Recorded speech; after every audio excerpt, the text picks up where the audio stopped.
Ucrania ha recibido misiles adicionales para el Patriot y otros sistemas. ¿Qué otros paquetes de apoyo está preparando la coalición de los decididos? Estados Unidos pidió a Ucrania que no realizara ataques contra Moscú mientras el director de la CIA estuviera allí. Pero, ¿por qué voló a la capital de la Federación Rusa? Ramzan Kadyrov está moribundo, no aparece en público y están preparando a su hijo como sucesor. Dondon ha dejado de salir de Chechenia y ni siquiera se presentó en el Congreso Electoral de Rusia Unida. Y ya son 3 años sin Prigozhin. ¿Ha desaparecido Wagner y por qué Putin todavía teme el regreso a la patria de este caballero de fortuna? Hablamos de todo esto y más a continuación en el canal de YouTube de Ucrania. Hoy, como es tradición, les pido un me gusta y que se suscriban. Ucrania ha recibido misiles adicionales para los Patriot, sistemas Crotale y misiles AIM.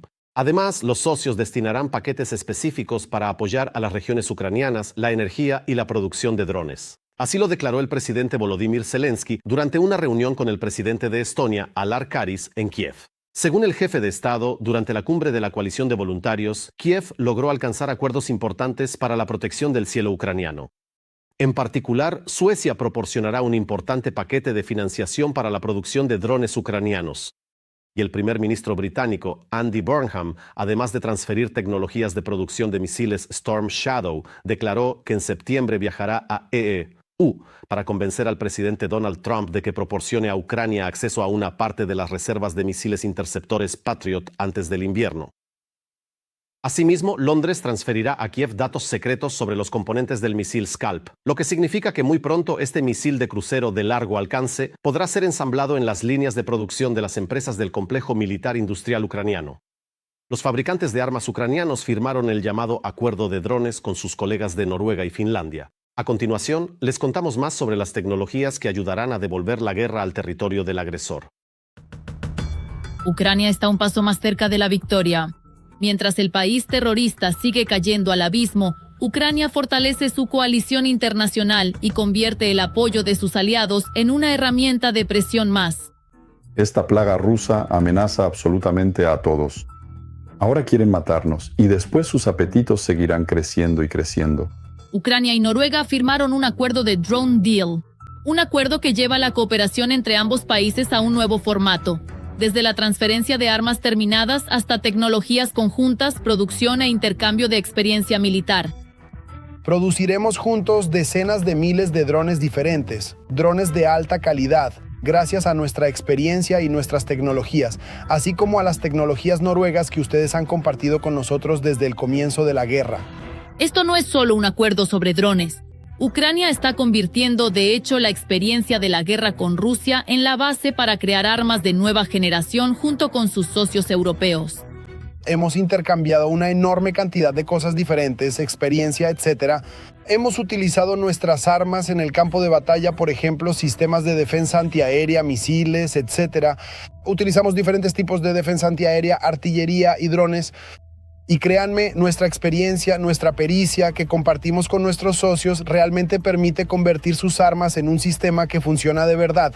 Las partes también acordaron cooperar en el ámbito de la defensa antiaérea, tecnologías autónomas de suministro y logística. Al mismo tiempo, Kiev y Oslo firmaron un acuerdo estratégico Elisabetta, que abarca la defensa, la seguridad y la energía. Noruega prometió mantener el nivel actual de apoyo a Ucrania y destinar cerca de $9.000 millones para el año 2027. Pero no solo de drones vive el hombre. El siguiente paso lo da el Reino Unido, abriendo a Ucrania el acceso a tecnologías de misiles de largo alcance. A pesar de las indignantes amenazas de Rusia contra mi país, seguiremos apoyando la defensa de Ucrania. El Reino Unido propone atacar la amenaza de misiles rusa incluso antes de que el misil se eleve al cielo. Mediante sanciones que cortan sus cadenas de suministro de equipo militar, mediante armas de largo alcance antes incluso de que sean lanzadas y también ayudando a Ucrania a desarrollar nuevas tecnologías y profundizando nuestra cooperación industrial. Es precisamente ahora cuando hay que seguir ejerciendo presión sobre Rusia. Burnham aún no ha revelado los detalles, pero a puerta cerrada Londres ya ha dado un paso mucho más concreto. El Reino Unido ha aprobado la transferencia a Ucrania de datos secretos sobre los componentes británicos de los Scalp y Storm Shadow para promover la producción conjunta de misiles de largo alcance en territorio ucraniano. De hecho, se trata de que Ucrania no espere al próximo misil de sus aliados. sino que aprenda gradualmente a fabricarlo por sí misma en su propio territorio y para sus propios objetivos. Este misil es la versión francesa del Storm Shadow británico y ambos utilizan tecnologías comunes francesas y británicas. Este paso es una continuación de lo que ocurrió en 2020, cuando el Reino Unido fue el primero en donar a Ucrania armas de largo alcance para fines defensivos y permitirá a los franceses y ucranianos avanzar en el ensamblaje de misiles en territorio ucraniano. Servicio de prensa de la oficina del primer ministro británico Andy Burnham. Otro paso importante, Ucrania combina su experiencia de combate con tecnologías finlandesas. Si observamos lo que hemos traído hoy, en realidad se trata de 3 acuerdos.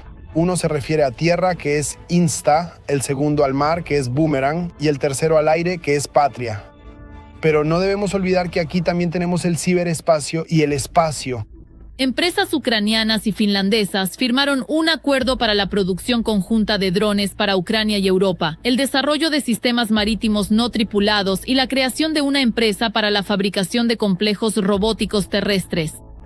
En particular, la empresa ucraniana General Chereshnya y la finlandesa Patriot acordaron producir drones directamente en Finlandia.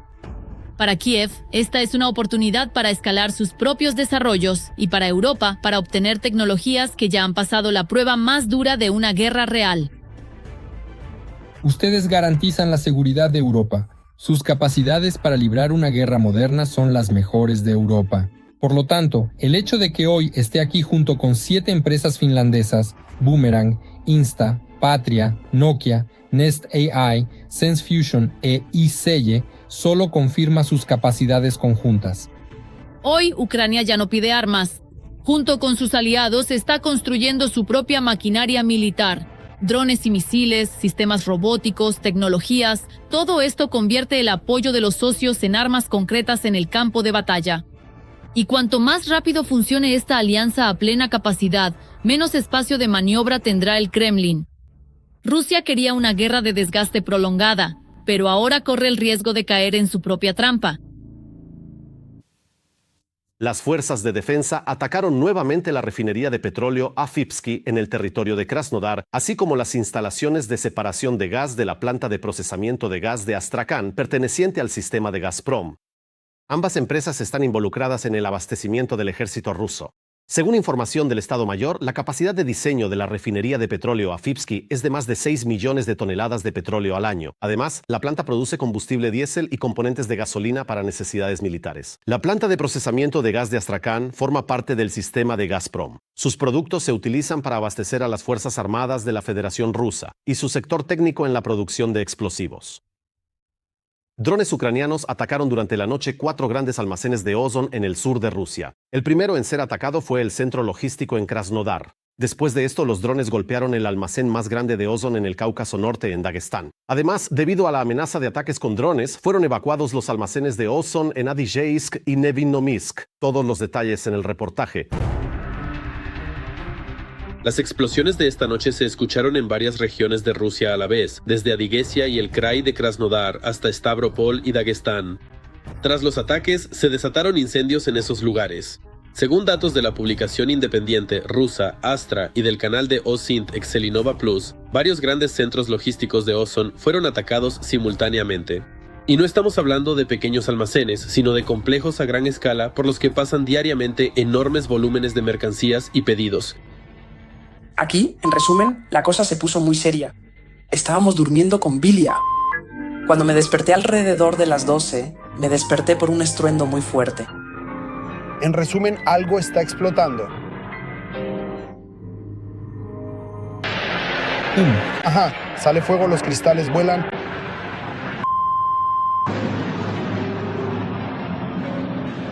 Buenas noches, pequeñines.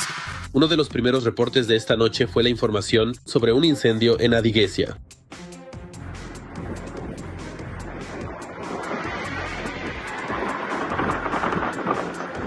Los residentes locales observaron un incendio masivo en el área del asentamiento de NM. Según datos de Excelinova Plus, el objetivo del ataque fue un centro logístico de Ozon con una superficie de unos 91.000 metros cuadrados.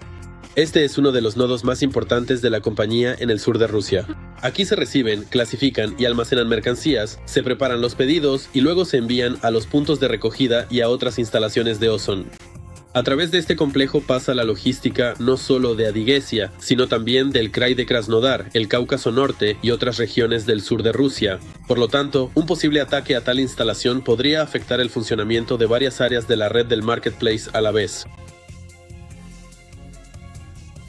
Sí, la verdad es que tienes toda la razón, no podría estar más de acuerdo contigo en este punto. Es exactamente tal y como lo estás describiendo ahora. Prácticamente al mismo tiempo se produjeron explosiones también en el Krai de Stavropol. Los residentes de Nevinomysk informaron durante la noche sobre una serie de sonidos fuertes, tras lo cual se produjo un incendio en la ciudad.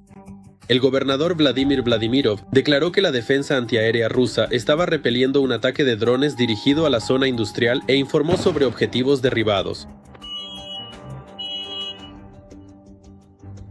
¡Qué locura!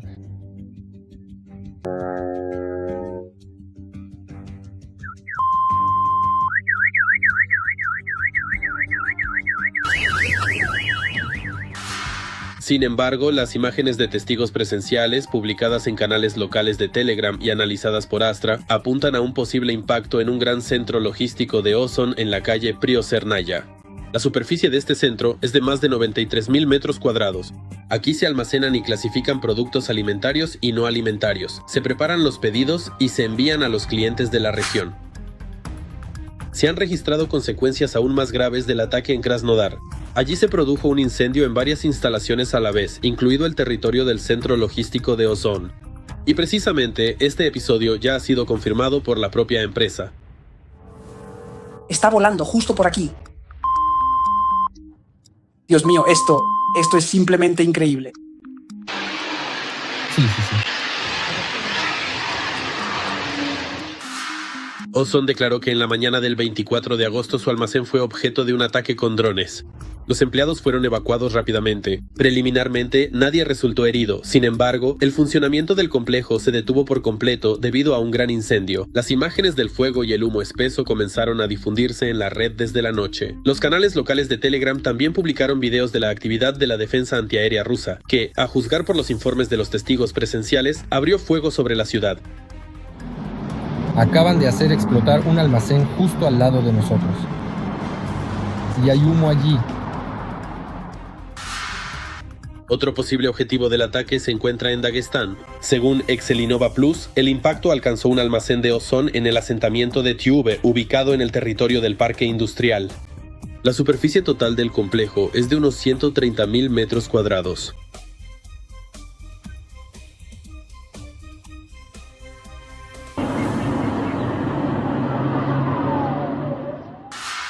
Tras el impacto se produjo un incendio a gran escala. La importancia de este objeto va mucho más allá de la de un complejo de almacenes común. Está diseñado para procesar grandes volúmenes de mercancías y pedidos y se considera uno de los centros logísticos importantes de Ozon en el Cáucaso Norte. Además, se consideraba como un centro regional para el desarrollo de suministros en dirección a Azerbaiyán e Irán en el marco del Corredor Internacional de Transporte Norte-Sur. Moscú no apoya la propuesta de crear una zona económica libre en el Donbass, la cual se está considerando en el marco de un plan conjunto de Ucrania, Estados Unidos y la UE. Así lo declaró el portavoz del Kremlin, Peskov, quien, como vocero del dictador ruso Putin, comenzó a inventar que todo el Donbass forma parte de Rusia. Además, añadió que la administración de esta región no puede ser ejercida por ninguna tercera parte. Les recuerdo que el presidente de Ucrania aclaró que los enviados especiales del presidente de EU, Donald Trump, Steve Witkoff y Jared Kushner, están proponiendo escenarios reales para poner fin a la guerra. Planean discutir estas propuestas no solo con Kiev, sino también con Moscú. Y como se supo el día anterior, el director de la CIA, Ratcliffe, llegó a la Federación Rusa. Según fuentes de CBS News, Ratcliffe tiene reuniones programadas en Moscú y los Estados Unidos de América solicitaron a Ucrania que no realizara ataques contra Moscú, mientras el director de la CIA se encuentre allí. Así lo informó la publicación Axios. 300.000 cadáveres. Tras las elecciones rusas a la Duma, Defensa empezará a enviar citaciones para el servicio militar.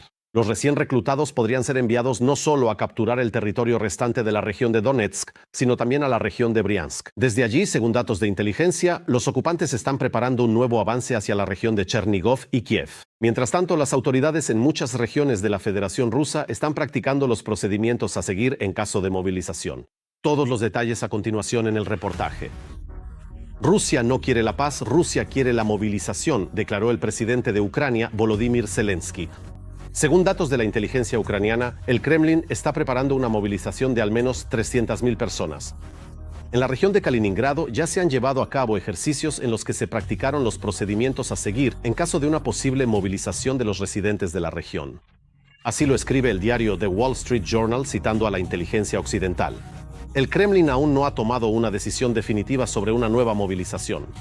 Esta ha sido pospuesta hasta las elecciones parlamentarias programadas para el 20 de septiembre. Funcionarios estadounidenses y europeos afirman que en los últimos meses las autoridades rusas no han logrado reclutar suficientes soldados contratados para cubrir las bajas en el frente. En su opinión, el deseo de Putin de capturar todo el territorio del Donbass podría obligar al Kremlin a considerar una nueva movilización. En este caso, las autoridades podrían llevarla a cabo gradualmente, convocando a pequeños grupos de hombres a las oficinas de alistamiento militar. Según los expertos consultados por el Wall Street Journal, esto podría ayudar a las autoridades a evitar el pánico que surgió tras el anuncio de la movilización en septiembre de 2022. Novaya Gazeta, Europa. El lento ritmo de avance impulsa al mando ruso a utilizar a las personas de forma más activa. Las bajas en el frente siguen aumentando y la gente común rusa no tiene prisa por firmar contratos. La vida útil y el tiempo de servicio de un soldado raso común ahora es de unos pocos meses. Y luego, lo más probable es que en el mejor de los casos te quedes sin brazos o sin piernas. En el peor serás un cargamento 200. Recientemente, el movimiento partisano Atesh declaró que comisiones especiales están inspeccionando los campos de entrenamiento en toda Rusia y evaluando el estado de las instalaciones y la posibilidad de alojar personas en ellas. Nuestros agentes, incluyendo militares y autoridades regionales rusas, informan que comisiones especiales han llegado a campos de entrenamiento militar. Se han registrado inspecciones en Kadamovsky, Rostov y Alavino, Moscú, para evaluar si las instalaciones pueden alojar a un gran número de personas. Atesh. Los preparativos para la movilización de otoño están en pleno apogeo. En los canales federales simplemente gritan que todos deben ir a la guerra. Y no importa si estás herido, enfermo, cojo o tienes alguna enfermedad. Y no importa cuántos años tengas ni cuál sea tu género.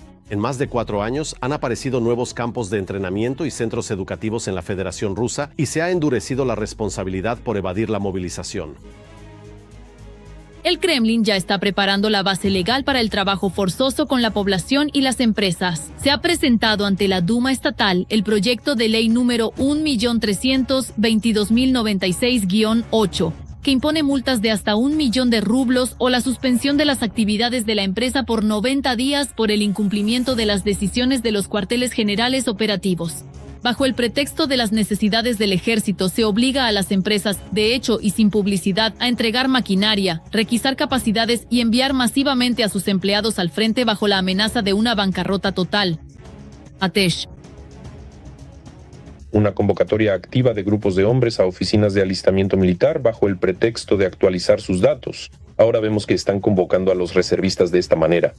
Vemos que incluso están convocando a mujeres. Por otra parte, ahora que va a empezar el año académico, empezarán a convocar también a los estudiantes, supuestamente para actualizar sus datos. A partir de ahí, o se ejercerá presión sobre la gente o se les seguirá engañando. Se creó un sistema centralizado de registro electrónico. En última instancia, el sistema simplemente está esperando la orden correspondiente del Kremlin. Y no existen limitaciones técnicas para la movilización.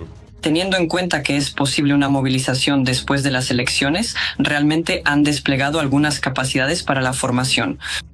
Y se supone que durante un par de meses, primero a estos nuevos reclutas, si es que la voluntad política es tal que realmente les enseñarán algo, en lugar de enviarlos directamente a las brigadas de asalto.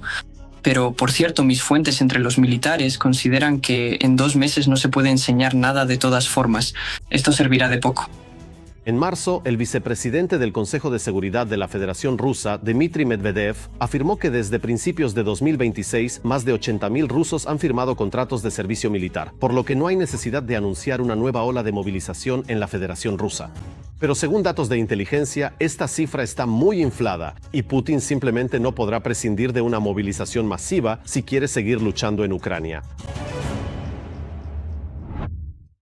En Rusia, en el territorio del complejo petroquímico de Amur, que se encuentra en fase de construcción, se produjo una potente explosión y comenzó un incendio a gran escala. Según los últimos datos, hay fallecidos y alrededor de 100 personas resultaron heridas. También se sabe que podría haberse incendiado una planta de procesamiento de metanol. Según los últimos datos, el área del incendio alcanzó unos 2.000 metros cuadrados. Es importante entender que el complejo petroquímico de Amur es un proyecto de inversión conjunto de la empresa rusa Sibur y la china Sinopec en la región de Amur. Los inversores esperan que se convierta en una de las plantas de producción de polímeros básicos más grandes del mundo. Otro proyecto más del Kremlin. Ramzan Kadyrov camina con dificultad, no sale de Grozny y entregó su avión a sus hijos. Es más, a diferencia de 2021, no encabeza a los miembros chechenos de Rusia Unida en las elecciones. La campaña la dirigen sus sucesores. ¿Qué está pasando con el dueño de Chechenia y cuándo lo reemplazarán? Se lo contamos en el reportaje. Cada vez se habla más de un posible cambio de poder en Chechenia. Ramzan Kadyrov casi no aparece en público, rara vez sale de Grozny y su círculo más cercano ya está asumiendo gradualmente el papel de futuros amos de la república. Estimado Ramzan Akhmatovich, me alegra saludarle en este evento solemne. Kadyrov casi no sale de Chechenia y los informes sobre graves problemas de salud aparecen cada vez con más frecuencia. A finales del año pasado incluso fue hospitalizado de urgencia en Moscú y tras su regreso a Grozny apareció ante las cámaras con un bastón. Ramzan Kadyrov está vivo, pero con bastón. Por primera vez este año y más de una semana después de los informes sobre su hospitalización, el jefe de Chechenia apareció en público. Al mismo tiempo, el propio Kadyrov sigue negando tener problemas de salud, pero su actividad pública habla por sí sola. Moscú lo ve cada vez menos y dentro de Chechenia se vuelven cada vez más visibles aquellos que podrían aspirar a ocupar su lugar. El aislamiento de Ramzan Kadyrov dentro de las fronteras de Chechenia no está relacionado con su estado físico. Incluso, estando en un estado más grave, Ramzan Kadyrov podría haber estado en Moscú por diversos asuntos. El aislamiento de Ramzan Kadyrov últimamente consiste en que el Kremlin está dando por terminado el proyecto de los llamados Kadyrovtsi. También es interesante que, por primera vez desde 2007, el jefe de la República no haya sido incluido en la lista del Partido por Chechenia para las elecciones a la Duma estatal. Es más, también se perdió el Congreso de Rusia Unida en Moscú. Pero es interesante que esta lista fuera encabezada por sus aliados. La única persona a la que permitieron entrar en la Duma estatal de su equipo, el llamado equipo de Kadyrov, es Adam Delimkanov. Ramzan Kadyrov ha intentado muchas veces colocar, tanto en lugar de Adam Delimkanov como junto a él, refiriéndose a la Duma estatal, a parientes consanguíneos directos de Ramzan Kadyrov. Pero cada vez el Kremlin no permitió que esto avanzara. Durante casi 20 años, Kadyrov ha permanecido como líder inamovible, y ahora por primera vez aparecen señales de que en Moscú podrían estar pensando en el futuro de este sistema sin él. Pero al mismo tiempo, el propio Ramzan sigue siendo oficialmente candidato para un nuevo mandato. No les fallaremos si ustedes dan el visto bueno, si el pueblo elige, entonces seguiré sirviendo como se les encomiende. Y entonces surge la pregunta principal, ¿acaso el Kremlin ya está empezando a preparar a Chechenia para un cambio de poder? Ramzan Kadyrov como proyecto ya no resulta interesante. Y por lo tanto, todo lo relacionado con Kadyrov, todo, tanto Adam Delimkanov como todos esos otros elementos criminales que se sentían cómodos en el territorio de las grandes ciudades de la Federación Rusa, hoy están bajo investigación o se encuentran dentro de las fronteras de Chechenia. Resulta que a Putin ya no le interesa el poder que él mismo instaló en la República. Y esta es la razón. Los Kadyrovtsi siempre desde el principio, desde que aparecieron, fueron un instrumento para reprimir la voluntad chechena. La voluntad del pueblo checheno, en este caso, está reprimida. Chechenia está bajo control. Toda la estructura militar especial existe, la estructura de los servicios especiales, el Ministerio del Interior y otras estructuras en el territorio de la República Chechena funcionan correctamente hoy en día. Esta etapa la Federación Rusa la ha llevado a cabo con éxito. Y ahora Moscú puede pasar a la siguiente etapa, a la etapa de liquidación. Si les pregunto quién es Sulim Yamadayev, estoy seguro de que ni siquiera podrán responderme quién es. Y este hombre, por un momento, tenía mucho más poder que el que tiene hoy Ramzan Kadyrov. Este hombre tenía poder real, pero hoy en día muchos de nosotros ni siquiera sabemos quién es. La Federación Rusa les quitó todo. La Federación Rusa mató a todos, los destruyó, borró su memoria en el territorio de la República Chechena.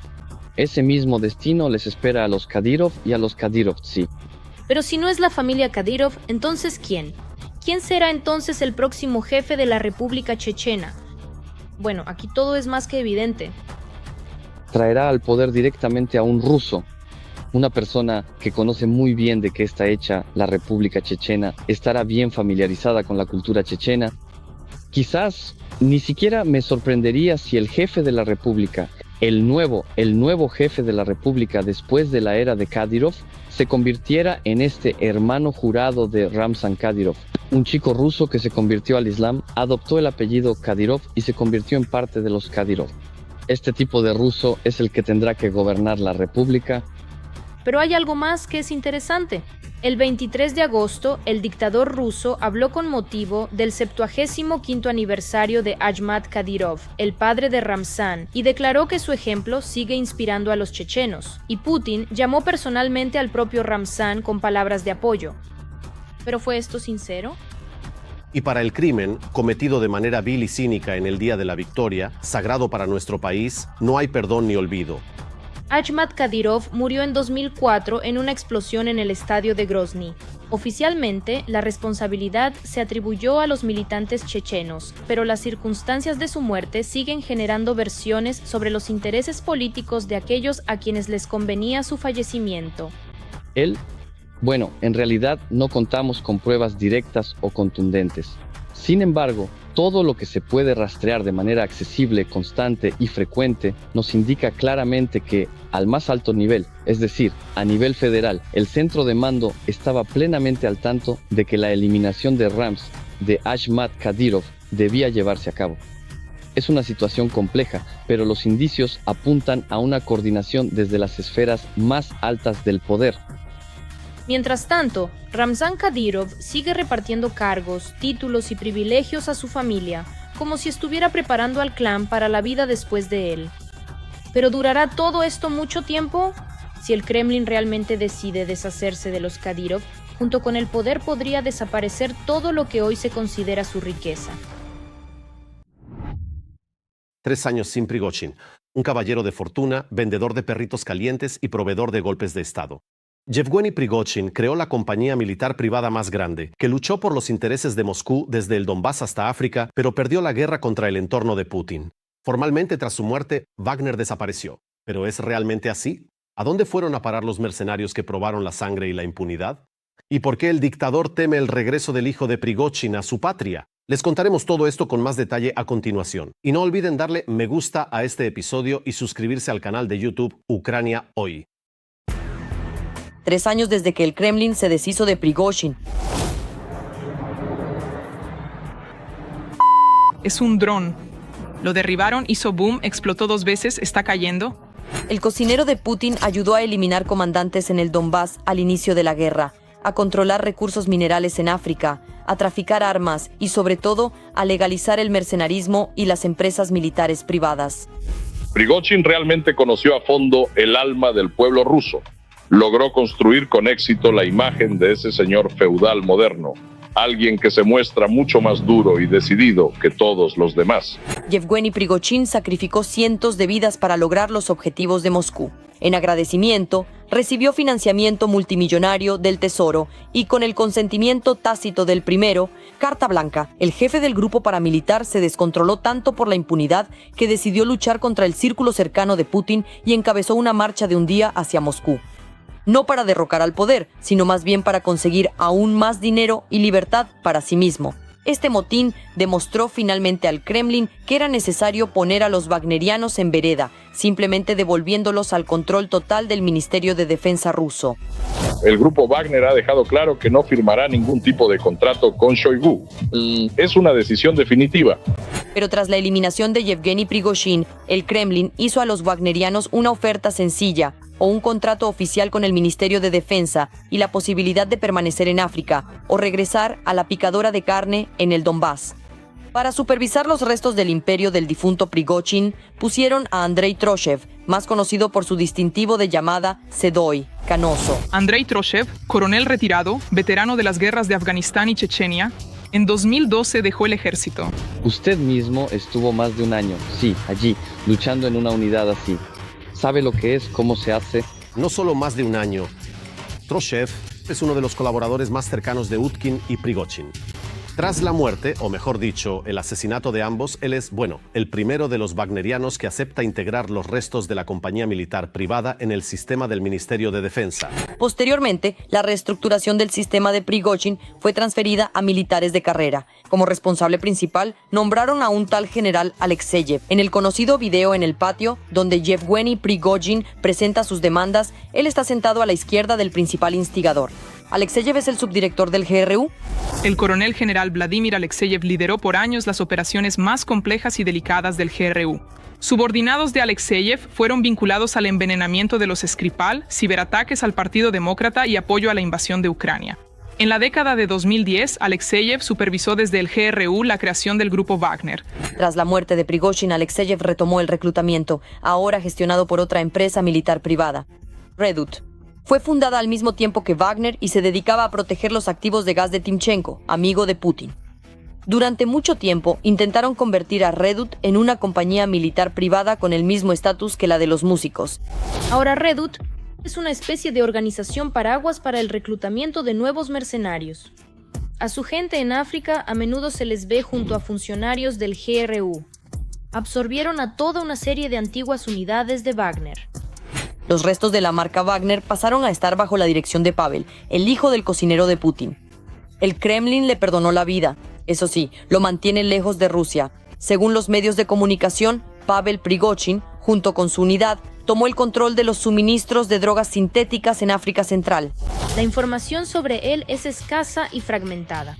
Prigozhin hijo perdió gran parte de sus activos, por ejemplo, yacimientos en Siria. Sin embargo, sigue siendo muy activo.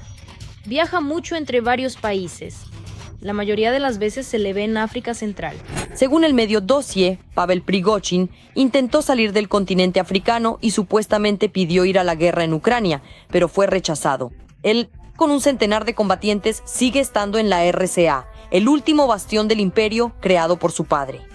Aunque a decir verdad, África no es el continente más seguro para los músicos. Un ejemplo de ello es Malí, donde los rebeldes tuareg locales derrotaron a un convoy de la compañía militar privada. Decenas de mercenarios rusos murieron, fueron capturados y desaparecieron sin dejar rastro en el desierto.